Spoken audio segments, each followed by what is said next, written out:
బాపట్ల జిల్లా సూర్యలంక రోడ్డులో విద్యా సంస్థలకు సమీపంలో సిగరెట్ అమ్మకాలు చేస్తున్న దుకాణాలపై ఈగల్ టీం ఆధ్వర్యంలో బాపట్ల సీఐ రాంబాబు ఆకస్మిక తనిఖీలు చేశారు.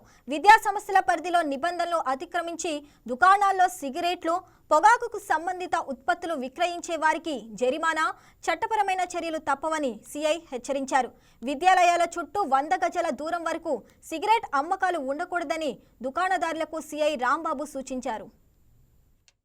టౌన్లో ఆపరేషన్ సేఫ్ క్యాంపస్ జోన్ అనేటువంటి నినాదాన్ని తీసుకొని మా సీనియర్ ఆఫీసర్స్ ఇన్స్ట్రక్షన్స్ మేరకు మా గౌరవ ఎస్పీ గారు ఉమామహేశ్వర్ ఐపీఎస్ ఆదేశాల మేరకు ఈరోజు మన బాపట్ల టౌన్లో స్కూల్స్, కాలేజెస్ ఎక్కడైతే ఉన్నాయో ఆ ప్రదేశాల్లో సరౌండింగ్ 100 మీటర్స్ డిస్టెన్స్లో ఎలాంటి టొబాకో ఉత్పత్తులు, టొబాకో సిగరెట్ ప్యాక్స్ అమ్మకూడదు. దాని మీద ఈరోజు ఒక అవేర్నెస్ క్యాంపు, సేమ్ టైము ఈ కోప్టా యాక్ట్ సెక్షన్ 4, 6A, 6B కింద కేసెస్ నమోదు చేయడం జరుగుతూ ఉంది. వాళ్ళకి కౌన్సిలింగ్ కూడా ఇవ్వటం జరుగుతూ ఉంది.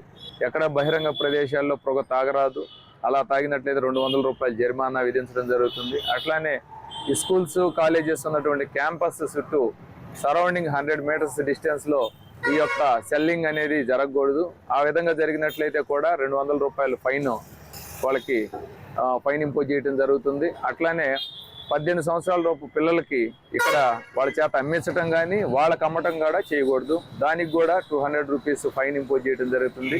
ఇవన్నీ కోప్టా యాక్ట్ కింద ఇవి పనిష్మెంట్ కింద వస్తాయి. కాబట్టి ఈ అవేర్నెస్, సేమ్ టైం ఇంపోజిషన్ కూడా విరివిగా ఈ రోజు నుంచి జరుగుతూ ఉంది. ప్రజలందరూ కూడా దీన్ని గమనించాలని చెప్పేసి తెలియజేస్తా ఉన్నాం.